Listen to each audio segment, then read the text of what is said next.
Hey, good morning or good afternoon, just depends on where you're coming from. Thank you for joining us today. We have an absolutely packed panel today. Three individuals representing three very different approaches. If you're a coach or a consultant, or you're really sizing up what you're going to do next, three very different people that can talk through what it is that they have to offer in their particular approach and answer any questions that you might have as we go. What I want to do is just quickly recognize behind the scenes Jordan Roberts. Jordan's the one that puts these panel events together. She loves when I use her full name too. She's the one that puts all these panel events together. If you've been part of them before, she does all the hard work leading up to them, and then just make sure that I actually show up for them. Behind the scenes as well is Mark Pizzoli.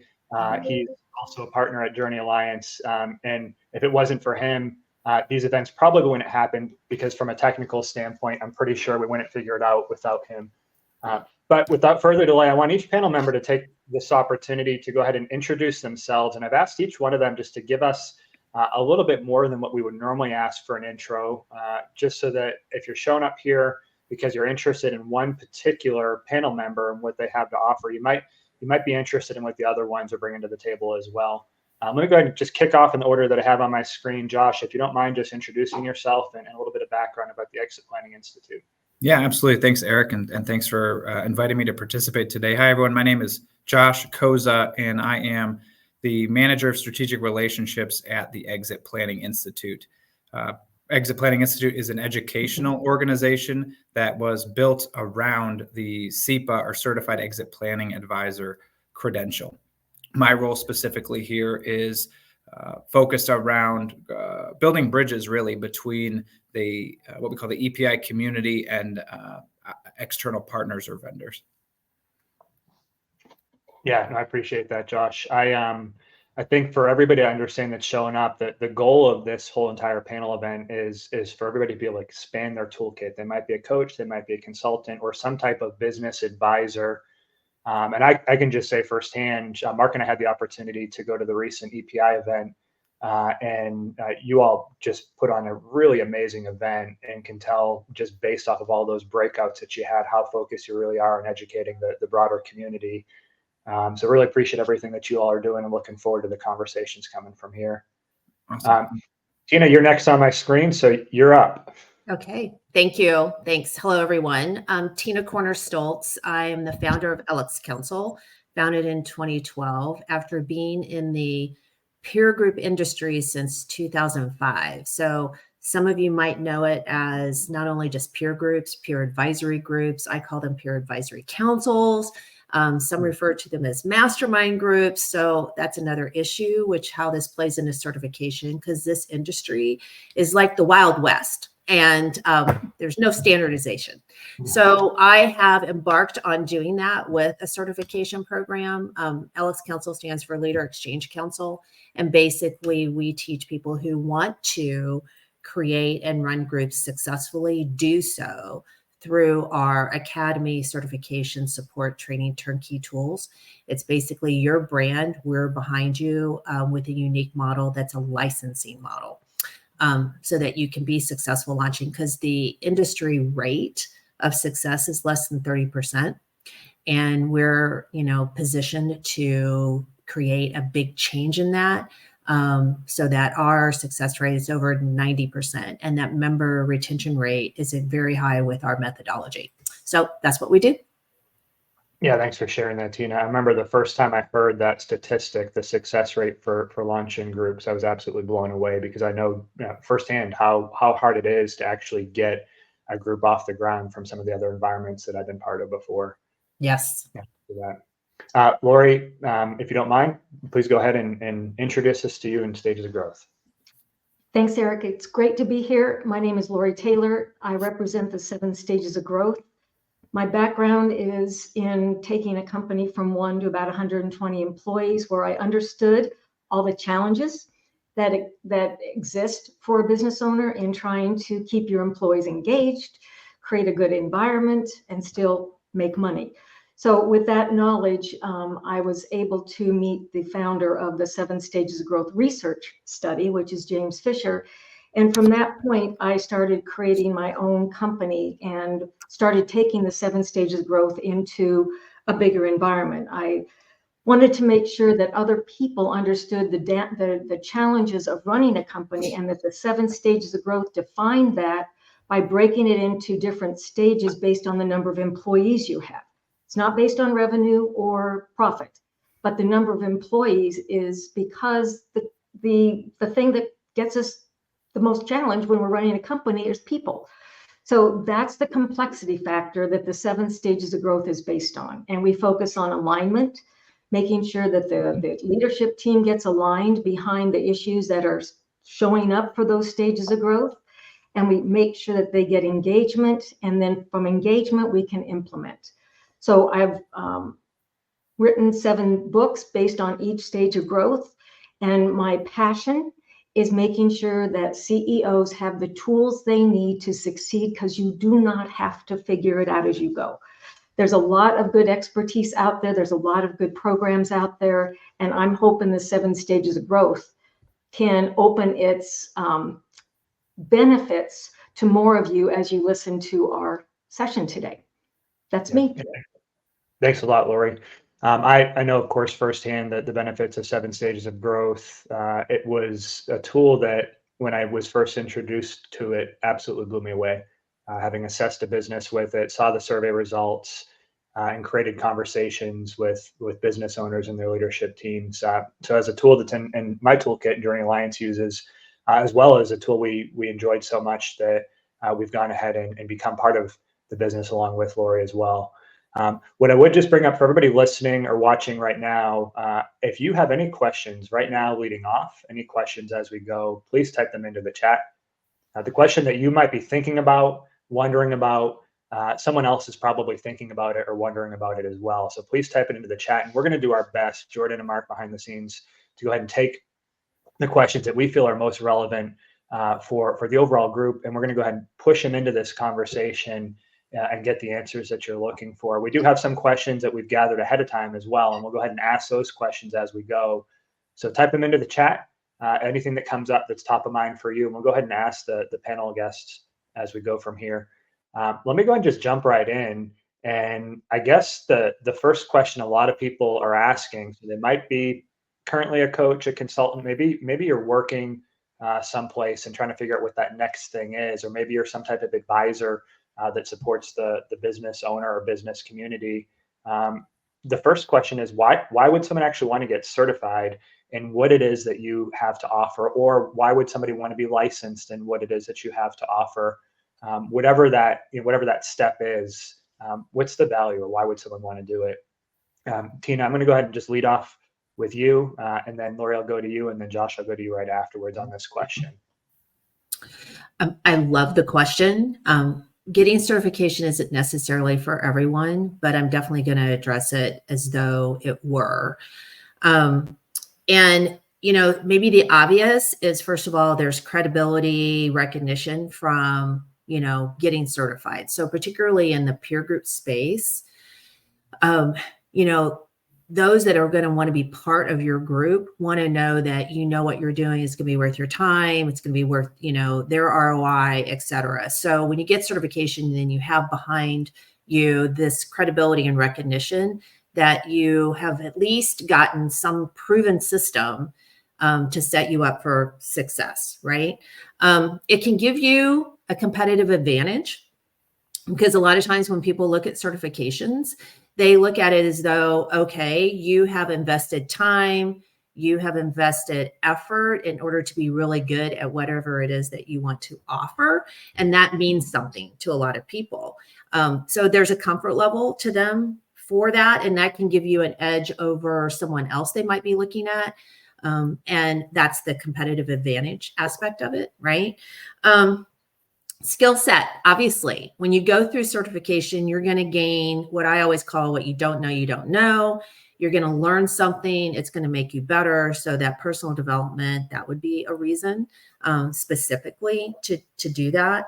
And you also get part of a community typically, right? When you're go through certification. So like at LXCouncil, you're part of a community with others who are sharing best practices.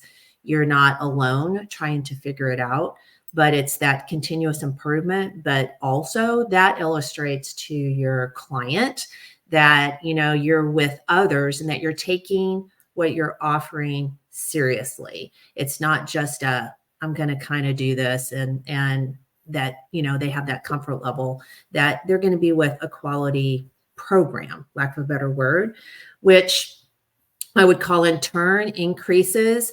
I know that when our licensed partners go through, their level of confidence from when they start to when they end is completely different.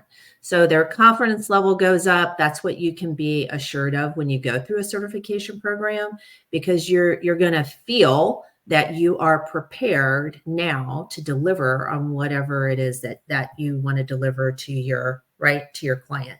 And I think probably the last thing for why certification, you know, is sense of achievement, right? So if you're a continuous learner, you get that sense of achievement by accomplishing something that you get to put behind your name when it's all said and done.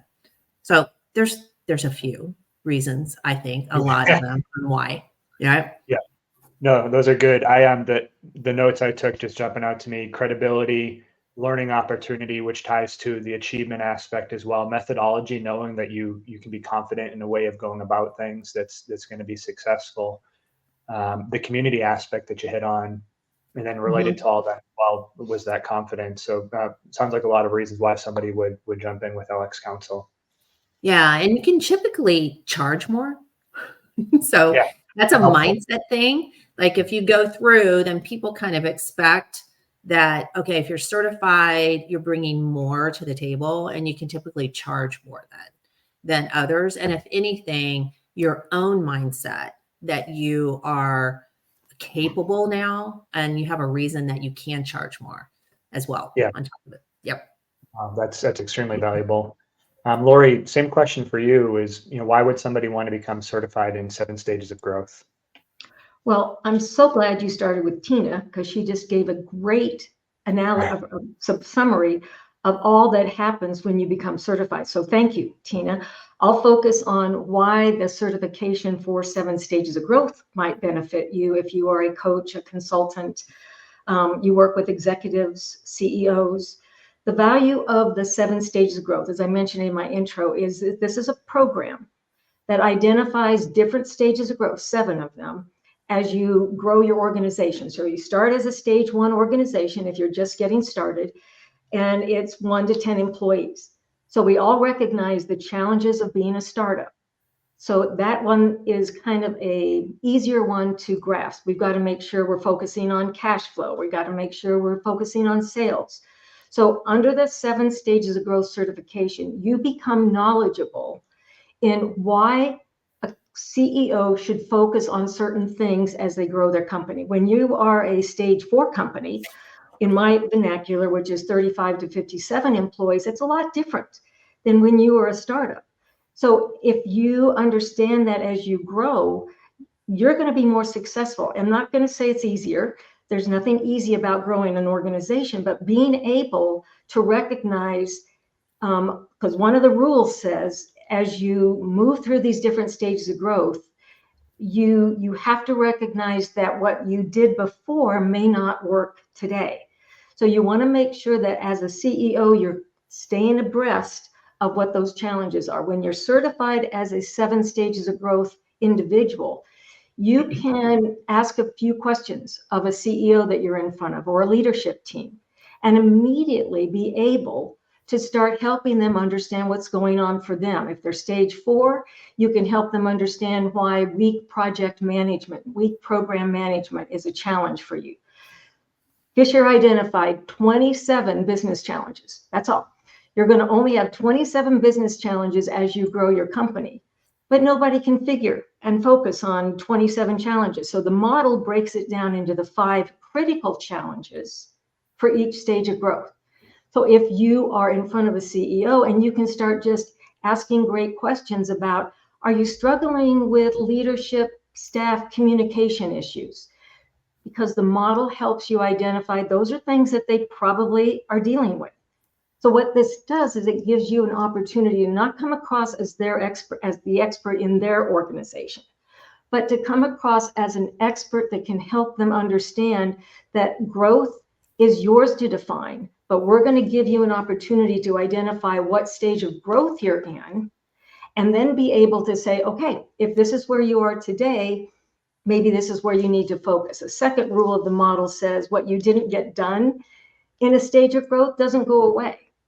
So even if you're in stage 4 and you think you've taken care of all those challenges, did you focus on stage 3 challenges? Did you get those done? Or did you focus on stage 2? Because what that will happen, it happened to me, we just kept feeling like we were getting dragged back into things that we thought we'd already figured out. And the reason was we were only solving the surface problem. So the model helps us go to the root cause of what's going on. So instead of playing that game whack-a-mole where you hit one problem and it goes away and it pops up over here, no, we get to the root cause and are able to eliminate the issue from the root of it. And that gives us much more traction to get our company moving in the right direction. So I'm hoping that gives a little bit of insight into why certification as a expert in the 7 stages of growth differentiates you. This is a model. Nobody else is defining growth based on different stages of growth, and certainly not by employee count. So immediately you can differentiate yourself by recognizing what's going on in those different stages of growth. So the model goes from 1 employee all the way up to 500 employees, because that's what the Small Business Association explains in the United States, at least, what a small business looks like. So Yeah. Eric, I'm hoping that gives enough information for us to talk to give people a sense of what certification under the 7 stages of growth looks like. Yeah, no, I think that's a great overview. And as you were talking, it actually reminded me of the linkage of some of what Tina just said. Words that really jumped out to me was a matter of confidence. And so for someone who is looking to work with or is working with business owners, leadership teams, or businesses at some level, they can be confident that they have a tool in hand that is guiding them and pointing them with that team as to where to work on with them. So confidence for sure, credibility jumped to mind as well. Using a tool that's been tried and true with a large number, I mean, literally thousands of businesses, then that credibility jumps out as well. Use the word expert as well. I know, like Tina mentioned, this confidence that comes from being part of something that you can rely on and that you're able to do it. A tool like what you just mentioned, Lori, helps you stand out as an expert and be confident that you know what you need to know as well. And so I appreciate that. Good overview. Josh, let's go ahead and jump in for you. Why would somebody want to get certified? Sure. Yeah. Thanks, Eric. And I think, to echo some of what Lori and Tina shared, I think the general reason someone would want to become certified in something are pretty apparent. But specifically to the CEPA or Certified Exit Planning Advisor credential, why would someone choose to get certified? And Tina mentioned this as well, but we don't believe that that the CEPA credential is right for every single professional out there. What we do believe, though, is that if an advisor, if someone is engaging with a business owner sometime during the exit planning process, they need to have some level of education in value acceleration, what we believe is the right way to do exit planning.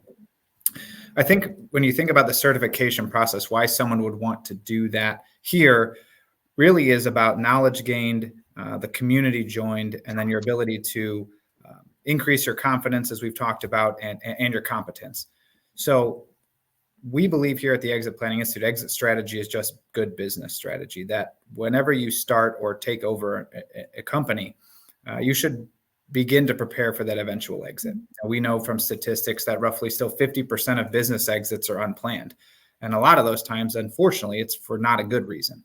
We often refer to those as the 5 Ds or company killers. But it could also be a good reason. There's a lot of private equity money on the sidelines today still. Your business owner clients might get approached with an unsolicited offer. And to be prepared, both attractive and ready to exit your business at that time will allow you to command the maximum value for that. The credential itself is important, but it's really about the knowledge behind the credential. I think that's more important. If you think of something like the certified financial planner credential or designation out there, there's almost 100,000 of those, something that's easily recognizable. If you had a business owner sit down with a financial professional, they probably generally know what CFP means. They recognize, understand what that individual does. They see SEPA, that's not necessarily going to carry that same weight. We have just over like 6,000 or so credentialed advisors today from a number of different disciplines. But it's really about the entire process that goes into exit planning. We're not trying to make anyone an expert in every single aspect of the process. So if someone's a business coach or consultant, we're not expecting them to leave an expert in financial planning or estate planning or business valuation per se. Likewise, the financial advisor who's completed the program isn't going to leave an expert in business consulting or value growth services. Really, I think a simple way, we use a concept called 5, 4, 3, 2, 1. I don't have time to go into all of that right now, but when you get to the 2 in that, we talk about 2 concurrent paths. And so I think the 2 most critical individuals that are engaging with a business owner as they prepare for the transition out of their business is their financial professional and their business coach or consultant. The financial professional is managing their personal financial planning track, concurrent to the business coach or consultant running the business growth track, and aligning those two things. We want to identify what the business owner's wealth goal is. So we need a financial professional to do that. And then we're going to transition and identify what the wealth gap is and understanding what's going to fund that life after business. 80% of an owner's wealth is tied up in their business. So that's going to be the primary funding vehicle. So how do we align the value of the business with that wealth goal so that we can achieve a successful outcome? Yeah, that's a great overview. And I like the focus in the sense that the credential itself only means so much. It's that knowledge. It's what you learn and how you know to support your client that's critical. And of course, the credential helps. It really signifies that you put the time and effort into gaining that knowledge. The other thing that jumped out, Josh, when you were talking is because you serve kind of a broader community, one thing that occurred to me, being at the event, is just those opportunities for collaboration. It's the credential, but it's that community that you're starting to engage with that may be helpful because, as you mentioned, people are only focused on certain areas and they probably have a need in other areas for support. Sure. Yeah. If you can join a community of like-minded advisors that believe in the same organizing principle, what we call master planning, that believe in and follow the same methodology, it's going to create a more seamless integration and engagement with that business owner. Ultimately, we're all after the same thing, helping business owners successfully exit their companies, but also building our own practices along the way. And what I think is unique about the SEPA community, certainly nationally, but locally or regionally, if you're in one of our markets with a chapter, you might have, let's say there's 50 SEPAs in a particular market. That doesn't immediately mean that there's 50 competitors to you, right? There's going to be competition in the marketplace, but there's also going to be truly collaborative opportunities because, again, the financial advisor who holds the credential is not doing the same thing or integrating it the same way, monetizing it the same way as the business coach or consultant. Yeah, that's good. Really helpful. Hey, for anybody listening, watching, one thing I want you to picture, if you're currently some type of business advisor, coach, or consultant, then you'll be familiar with what I'm saying, which is, whatever tools you have in your toolkit, whatever methodologies or approaches those are essentially what we use to generate our income, to serve or support our clients. And so as Josh has given us a rundown, Tina gave us an overview, and Lori gave us an overview. You're hopefully here because you're saying, is there a way that I need to or could expand my toolkit? And sometimes the real value in this is you're already working with a particular group of clients or a particular part of the market. And if you just consider expanding your toolkit, you might find additional opportunities and better ways to serve the people that you're already working with. So I'd want you to picture that if you're an existing business advisor or coach, consultant. If you're sizing this up now, if you came into this, maybe you're currently working for a particular organization, maybe you've taken a break and you're thinking about moving into some type of advisory path. I often field conversations on LinkedIn. People reach out to me somewhat at random or other groups that I'm part of, and people often ask me, what should I do if I want to get started as a coach, a consultant, a business advisor, wherever that might be? The first thing I always say is make sure that's really what you want to do. Because if I'm honest, it's not easy.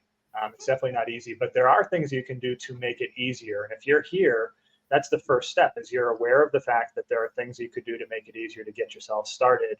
And each one of these panel members is providing information and opportunities that might actually be helpful for you to start to step in a direction where you can generate revenue and create opportunities for yourself. But what I would say is there's a reason why we have these particular panel members here, is it's not necessarily just one tool or one credential in your toolkit. It's how you blend or mix those together to be as successful as possible to serve the clients that you're working with.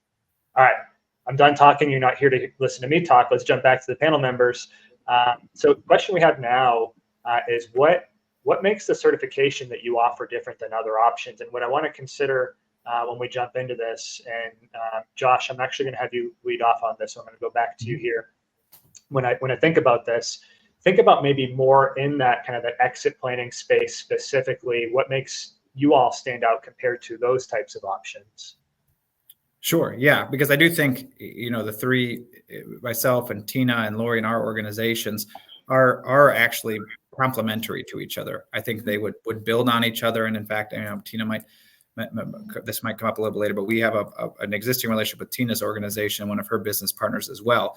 But as it relates to comparing the SEPA credential to another exit planning credential, a couple of things that I think make us different or unique. One is the community. I think that's a really big part of what we do, is the community we create. And so around the country, we have 26 chapters today. We'll be launching another 5 or 6 of those this year. And these are really local platforms or communities or networks that you can participate in, and you don't have to be certified to start joining. So again, if you're in a market that has one of these local chapters, I encourage you to get involved with those groups without having to become a member certified. But that's something that's unique to us, is creating that community beyond the certification itself, right? We don't want to offer an educational course, give you 4 letters after your name, and then say good luck. We want to provide that ongoing support. And one of the ways we do that is through the local community. There's really 2 other, and we're pretty transparent about it, 2 other competitors in this space that people, if they're doing their due diligence, find. It's going to be ours. There's another organization called the Business Enterprise Institute, or BEI. They offer what we call the Certified Exit Planner credential. And then there's another organization formerly known as Pinnacle, which is now the International Exit Planning Association. They offer the Certified Business Exit Consultant. And you may be familiar with some of these. I think from a methodology or process standpoint, we align most closely to the IEPA or CBEC credential as far as our methodology or approach. One of the key differences there is that their organization believes that you start with an exit option in mind and you build a plan to go and execute that exit option. As you know, there's a number of different ways a business owner can exit their business. We cover in the course 4 different exit options specifically, but there's a number of different ways an owner can exit. Our belief is that we should leave all of those options open until we go to actually exit, because we might start down an exit planning engagement, a value growth engagement, and uncover a new opportunity or perhaps a better opportunity versus starting with one and working towards that specific exit option. So we educate an owner on the exit options along the way, what might work best for them, what this scenario might look like for them, but we want to leave that decision until a little bit later on in the process. What we don't have, I guess the biggest comparison between us and BEI or the CEXP credential is our own proprietary software platform to execute the methodology. We're software agnostic. We have a partner network that offers a number of different solutions or tools that an advisor might use in an exit planning engagement. Just like we don't believe maybe there's a one-size-fits-all credential for everyone, we don't believe there's a one-size-fits-all software solution for them. So we want to leave that open up to the individual advisor. And then I think, another major difference in our credential is the credentialing process and time commitment. I don't know if this is a question you were going to dive into later, Eric, but we have a fairly truncated process, expedited process to earning the credential, really centered around a 1-week virtual education program and exam. So it's something that you can do fairly quickly. Now, that's not to discount the value or the difficulty of the course in that week. It's a very intensive week, but it is something that can be done fairly efficiently, that you're not going to have to spend 1, 2, 3 years going through all the coursework and exams to earn the certification. Yeah, that was a really great rundown, as you even talked about some of the others that are in the very similar space as you, and I think a pretty open approach to what those differences are. So I appreciate you sharing that. I think the one thing that jumped out towards the beginning for me was that community component, and even it sounds like access or ability to check out or engage in those chapters before taking that full-on dive into the credentialing process to really get an understanding of what the community is about. Yeah, absolutely. And again, similar to if you looked at the SEPA community, it's going to be a multidisciplinary group of advisors. You have financial advisors, business consultants, attorneys, accountants, insurance specialists, M&A advisors, anyone you think that's engaging with a business owner throughout that process, we have them in the community. So you're not competing with everyone that holds the credential, and you're going to find the same thing at the local level. You're going to find a group of like-minded professionals, but from different disciplines. So we do really are able to promote truly collaborative relationships that are built at the local or regional level. Yeah, that's powerful. Definitely powerful for anybody that's looking to expand their business. Tina, I'm going to jump to you. Same question about what makes LXCouncil different than some of the other options in the peer advisory council space or related space. Absolutely. There's a lot, and it really starts with the model.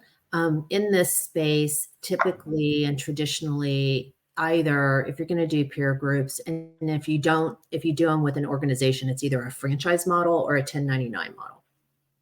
So being a licensing model, one of the biggest differences is it's your brand front and center. So if you think about what Josh just said, that a lot of what Lori and I and Josh organizations do or can be complementary with each other, is this model allows, by going through the certification, allows you to have your brand as an umbrella, so it's not confusing to the client. So when you put more than one thing in your toolkit, it's still your brand front and center. It's this supporting you. So powered by, right, LXCouncil.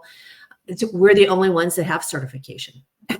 So oddly or not, it was kind of my passion, is that certifications exist elsewhere, like in Josh's world, Lori's world, et cetera, but they didn't. And they, until I came up with this in the peer group space. So you can be an independent and go through this, like meaning maybe you've already started groups before, but now you kind of want this, power behind you.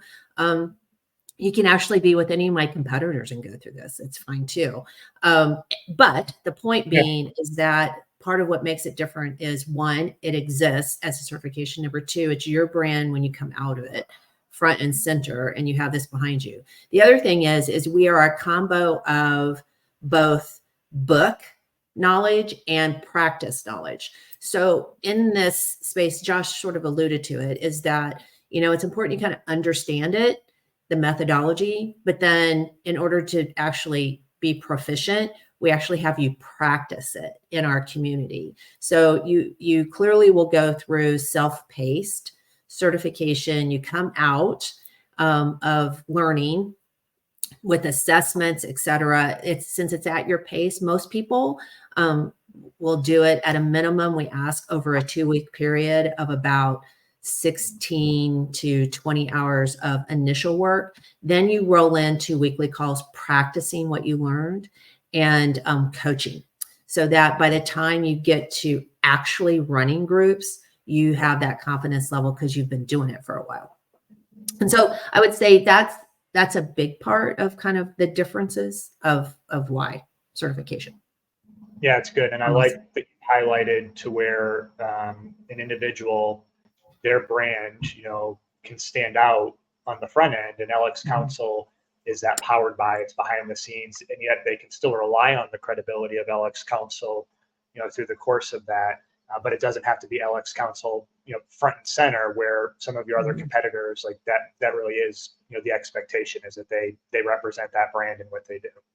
Right. Because it's, our goal, a lot of our licensed partners, they might just do this full time, or they bolt it onto what they're already doing because they already have those clients they're working with, because this is a reoccurring revenue stream. So it's a complementary to, let's say you're doing business advising, et cetera, being, doing what, EPI is, or Lori with 7 Stages of Growth. You bolt this on so you have a regular touch point with your with your clients or even prospects, and yet you have a monthly income stream coming in while you're working with them on all the other stuff, you know? Yeah, it's good. Thanks for sharing that. Lori, same question for you. When you think about the other certifications that are available in the market for coaches, consultants to be able to offer to their clients, what makes 7 Stages really stand out and different? What came to mind first as Tina and Josh were talking is the 7 Stages of Growth is the umbrella. And if let's say your mainstay of revenue focus or client focus is leadership development. And that's what you've been doing for 10, 15 years or 2 years, doesn't matter how long. What the 7 Stages of Growth offers that kind of consultant is the ability to, as I think Tina and Josh both mentioned, the ability to kind of bolt on other tools and opportunities for you to expand that coach or consultant's environment. Give them an opportunity to continue to do their leadership development, because through the 7 Stages of Growth, we have 2 programs that we teach you all about the 7 Stages of Growth, all what we call hidden agents. Hidden agents are simply things like what we call the builder-protector ratio. The builder-protector ratio says that in every organization, you have people that are they come to the table with a builder mindset. They're not afraid of change. They're not afraid of growth. They're looking for new opportunities all the way out there. Those tend to be our CEOs or maybe even our sales team. On the flip side, we have what we call the protector mindset. And the protector mindset is a little more adverse to change. They want to slow things down. So it's a hidden agent because, and most of our protectors tend to be our CFOs, maybe our operations people, and they need to be there. However, if we come to an organization where the builder-protector ratio says we need to have more builder mindset than protector, then we know as consultants right away that we need to work on that CEO's ability to show confidence in how their organization is going to grow.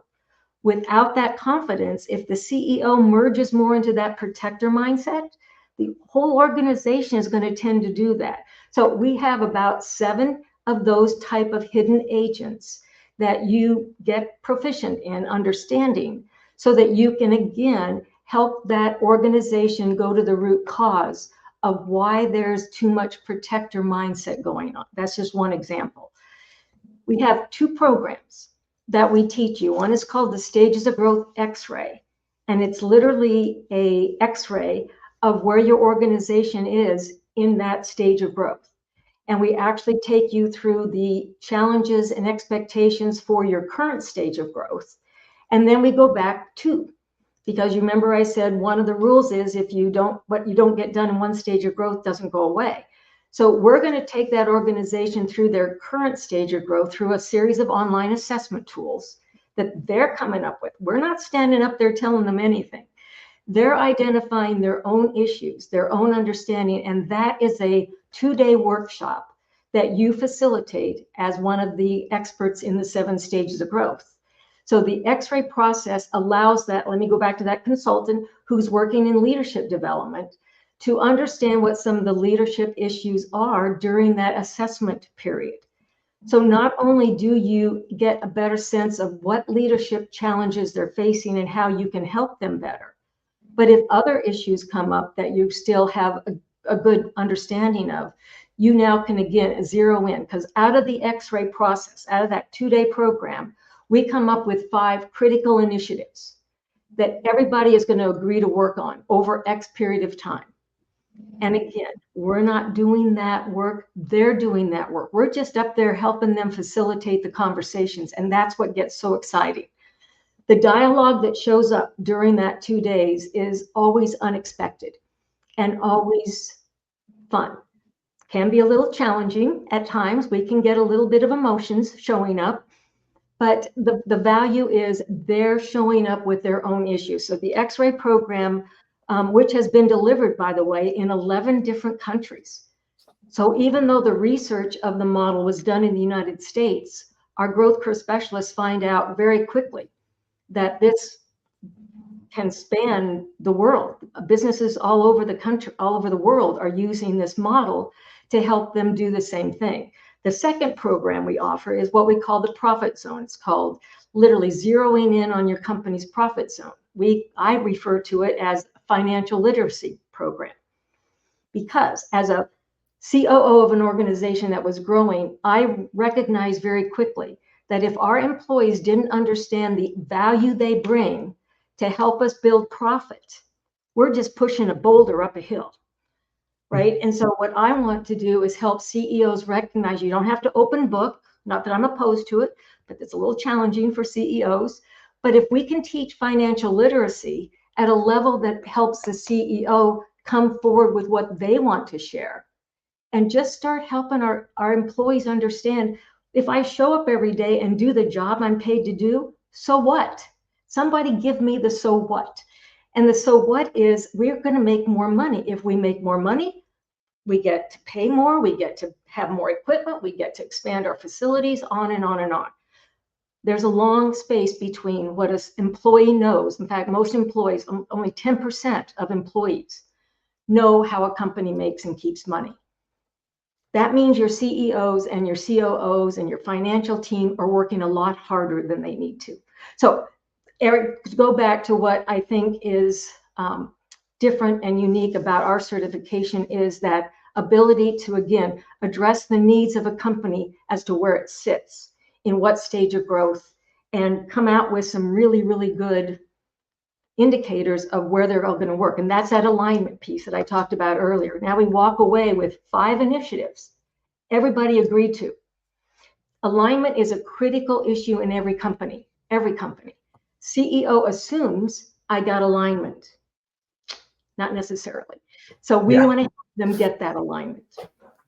Yeah, it's good. And Lori, there's some things that you said, and there's some things that I would say were more implied. There's the compared to other options in the market, there's the ability to complement them. But I think the thing that you hit on the most was when a coach or consultant comes into 7 stages of growth, they can bring their skill sets and use 7 stages of growth to really surround or support that, where maybe some of the other competitors in the market require very specific skill sets, whether you're a coach, whether you're a consultant, whether you're stepping out of maybe a corporate career. 7 stages really supports you in that process. And then, of course, the other thing that wasn't said, but really I understood, was just the breadth and depth of the tool, where other methodologies and approaches in the market, they might only go so far, and maybe that's what they're intended to do. But from what you've even described so far in this conversation is the breadth and depth that the tool provides and the methodology provides. So appreciate sharing all that. Yep, you're welcome.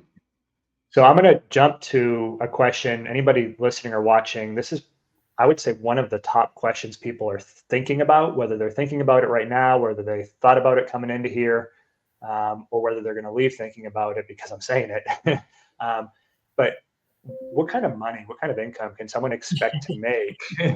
Because there are a lot of different options in the market, and I realize this can be hard to answer as well. But at the same time, everybody that is in some type of advisory capacity is likely thinking about how they can best provide income for themselves or their businesses, and which methodology, which tools, which certifications, and so on and so on. What are the ones they're really going to devote their time and attention to in order to have that right revenue mix? And so I'm curious, what kind of income can someone expect to make with what you're representing? And Tina, why don't we go ahead and start off with you? Okay. It is unlimited, really. But what do I mean by that? Typically, a group, first of all, what we teach and train on is market-based pricing, so that you can have groups that are either virtual and in person, a hybrid, but you can have them in a small town, you can have them in a large metropolitan area, they can be global, etc. So pricing is really driven by marketplace, right? What the market will bear, but also relative to if you bundle it with something else, like if you're going to do coaching, you can bundle it with your coaching, etc. So I'm going to answer it based upon just a monthly number that you charge because someone becomes part of their group. It's a membership fee that they pay, just kind of like the gym. And then it's just ongoing until an event happens and they can't participate in your group any longer. So a group typically has 10 to 12 in it. If you just use 10 members, 12 months annually, that can generate as anywhere from typically $800 a month up to $1,000. Doesn't seem like a very big range, but that is what the average is in our program. And therefore, you can easily do the math. It can be $144K. I will tell you, probably on average per group, it's about $110,000. And our licensed partners will do anywhere from a group to multiple groups, and then also have people that are running groups underneath them.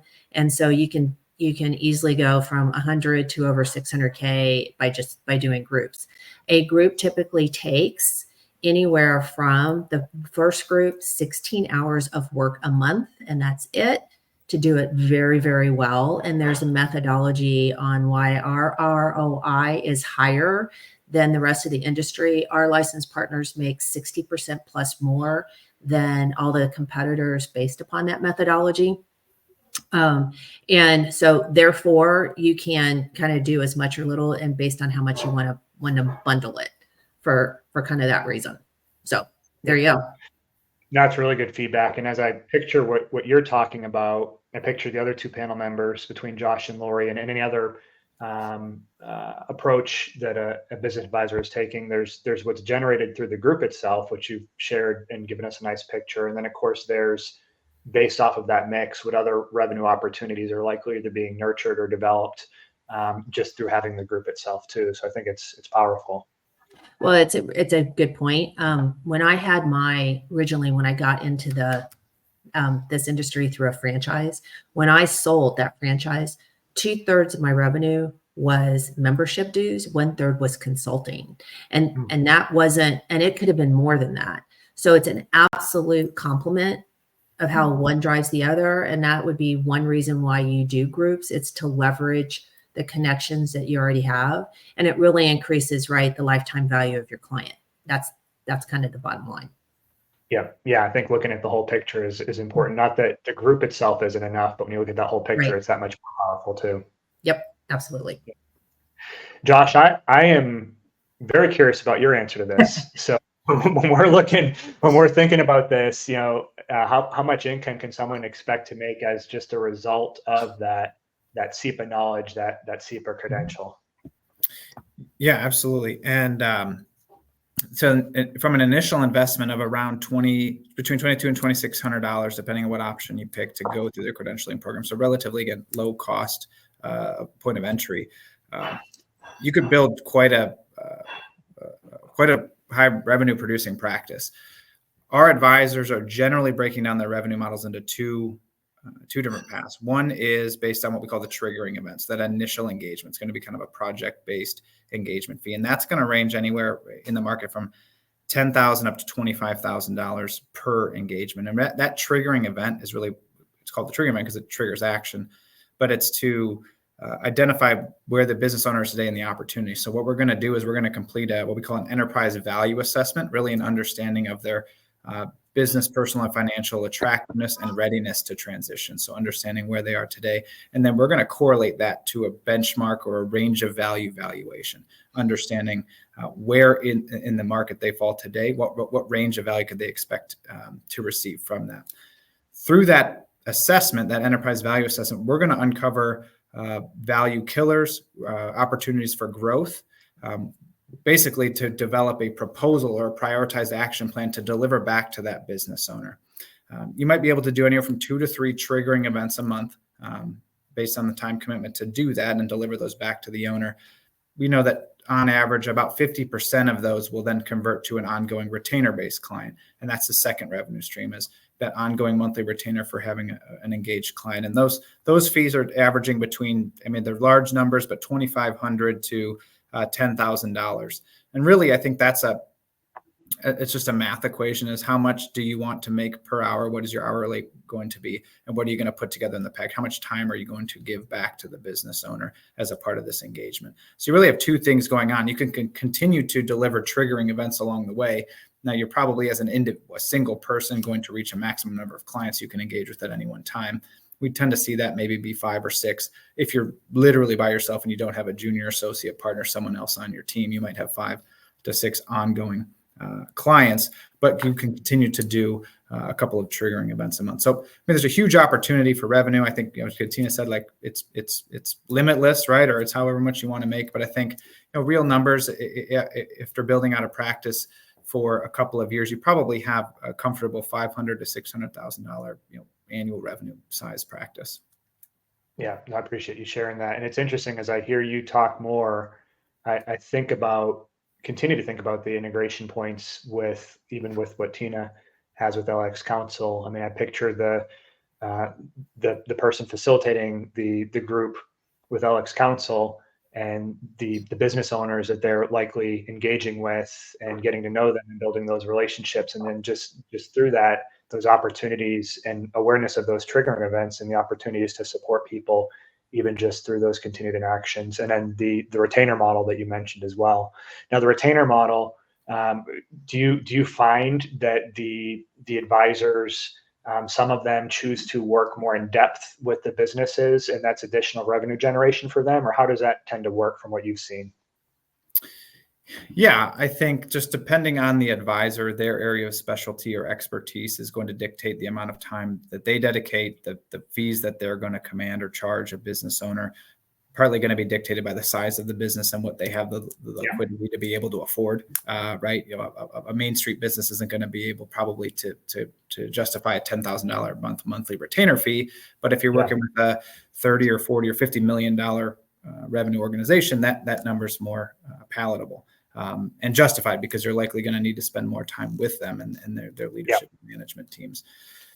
But I think the cool thing it does is it also opens up revenue opportunities for your referral partners, your COI network, right? By going through that triggering event, that enterprise value assessment, we're going to uncover opportunities where we're going to identify risk areas in that business. And that might not be your area of expertise. You might see, okay, they really need some support on the marketing. They don't have documented processes or strategies in place. So we might bring in someone who's a marketing specialist to consult there. Same with HR. They might have customer concentration issues. And again, these don't have to be your areas of expertise, but the opportunity to refer in your colleagues are going to open up revenue opportunities for them. So this ultimately makes you an even more valuable resource to those partners that you're working with on a regular basis, because you're owning these relationships with business owners that are uncovering referral opportunities for them.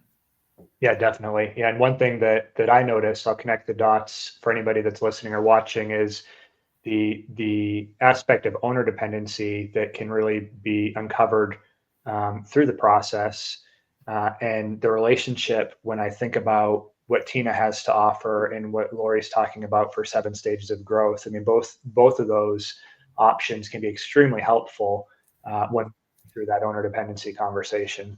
I appreciate everything you shared there, Josh. Lori, I'm going to have you round us out on what kind of income someone can expect to make by using 7 stages of growth. Lori, once you wrap up here with us on this particular question, I'm going to give everybody an opportunity that's on the panel just to go ahead and close us out. Let us know how people can get a hold of you as part of that conversation. But Lori, if you could just jump in and help us understand what kind of income someone should expect to make if they're using 7 stages of growth. I think both Josh and even Tina referred to this a little bit. We're very sensitive to the fact that there are 7 stages of growth, and a stage 1 business owner is going to need to be a little, you need to be a little sensitive to the fact that they're just getting started and they don't have a lot of extra money to spend. So our models, what I counsel our experts to think about, is recognize where that business owner is, make certain that you can make a profit, but recognize that they may become a long-term client. So if you can get in with a client at that beginning stage of growth and help them understand the challenges at stage 1, and then give them an insight into what's going to hit them in stage 2 and stay with them.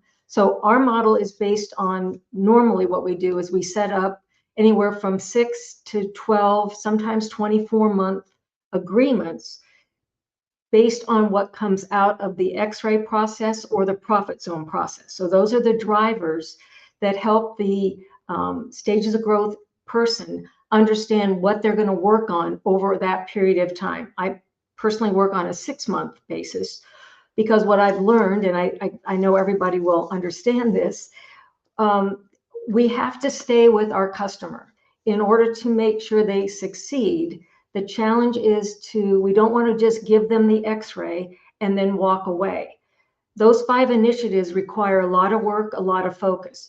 So the model is based on making sure that you're flexible in terms of what you feel. And, we get some financial data from the CEOs as we're working, but we want to make sure that we are thinking in terms of longer term commitments.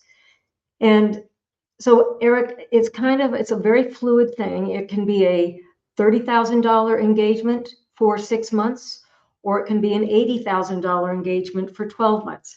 It's like Tina said, it's very flexible based on what market pricing looks like in your small town in Ohio versus a larger community in Tampa, Florida. So I think our folks that get certified recognize that they're already working. They've already created a lot of clients. My recommendation to them is go to them first, work them through the X-ray process, and see what spin-off work you get. Because just like we're talking about, there's a lot of work that spins off of those. So even though you're working with them on those 5 initiatives, one may pop out that needs a little more work, and that can be side work for that expert. They might have to dig a little deeper into the organization to uncover what's going on in that one specific initiative. So it's a very fluid kind of thing. I don't want to quote anything specific, but it really, if you are an experienced consultant, you can make up to $240,000, $400,000 a year if you're focusing on those X-rays and the work that comes out of that. So, Eric, I'm hoping that gives a better understanding of what the financing side of an X-ray or a profit zone could look like. Yeah, it's good. And I think, Lori, I think you had a very fair approach to stages of growth in the sense that it's market dependent, but it's also dependent on the consultant or the advisor as well. And I think everybody alluded to that as well. But within that range, and I can say just from a Journey Alliance standpoint, we use 7 stages of growth within our toolkit, within our service offering. One of the things that we appreciated with it was the flexibility. And that being the case, we're comfortable saying that, the right person using the toolkit and developing it maybe to fit their own need should be able to see in excess of $400,000 a year per person. But it does take the right person with the right market as well. But rounding it all out for the 3 of you, just recognition that, one tool might generate a certain amount of income, but combined, depending on what an advisor chooses to do, there's that much more opportunity, not just to generate off of existing or coming relationships, but also to be that much more profitable with the work that you do by finding that right mix. Let's go ahead and close everybody out. Lori, since you're still on screen, let's keep you on screen. How can people get in touch with you? And then any other final remarks that you want anybody listening to hear? We've probably got about 30 seconds or so per person, and we'll just go from Lori to you, Tina to you, and then Josh, we'll go ahead and finish up with you. Perfect. Yes, you can reach me at Laurie, Laurie, at 7stagesofgrowth.com. That's my email address. Final words, if you're looking to honestly differentiate yourself from the world in terms of what you offer, the 7 stages of growth has done that effectively with all of the consultants that we've trained and certified over the last 17 years. So hope that this was interesting and helpful for each of you. Thanks a lot, Lori. Tina, how can people get a hold of you? Remarks? Absolutely. The best place is go to our website. So LX and then COUNCIL.com. There you will find a wealth of resources, everything from I have a podcast that comes out weekly on Tuesdays about how to run groups, create them, It's a wealth of knowledge if you're wondering whether this is a right thing for you or not. There's articles and white papers on the website. You can download one of my books. You can get access to another book that was published about a year and a half ago about how to create and run successful groups. It's the entire playbook. You can also download detailed our roadmap to success there. And you can also reach out to me if you want to have a conversation. So that's the best place to go. And I encourage that if there's something for everyone there on the website, if you're already thinking about running groups or you already are running groups, there's things for you there. If you need to know more, there's info for you there. It's all about educating you so you can make a great decision. Yeah, thanks for that, Tina. And I can attest the resources that you put together and provide are absolutely phenomenal. So anybody interested, aside from the website, definitely check out the books as well. Thank you. Josh, go ahead and round us out if you would, please. Sure. Yeah, you can reach me directly at my email address. It's jkoza, so first initial, last name JKOZA @earncepa.com. So EARNCEPA, jkoza @earncepa.com. I'd encourage you to just come hang out with us and hang out with the 25,000 or so advisors that are engaging with us regularly through our chapter network, through our webinar series, through the content that we provide. You can find all of our standard of owner readiness research, white papers, case studies, infographics, all for free on our website. So come learn more. But if you want to have a conversation, feel free to email me anytime. Sounds good. Thanks a lot, Josh. For anybody that's listening or watching now, or maybe some type of a recording of this as well, you see my name on screen, Eric Schultz. I'm with Journey Alliance. You can check out our website. We did what you're not supposed to do. So listen, Journey dash, that little hyphen thing, alliance.com if you want to check out our website and see what we do. But we also have vested interest in 7 Stages of Growth. 7, it's the number 7, stagesofgrowth.com. We actually are in the process of a brand refresh. So take a look at it now and take a look at it in the next few months as well. But if you have any questions, please do reach out to Lori. And if you have any questions for anybody else that was on this panel, please reach out directly to them. Thank you all for taking the time. And hopefully this was valuable for you to understand how to expand your toolkit. Have a great day. And thank you all for participating on the panel. Thank you. All right, well, thanks, Eric. Thank you. See you all.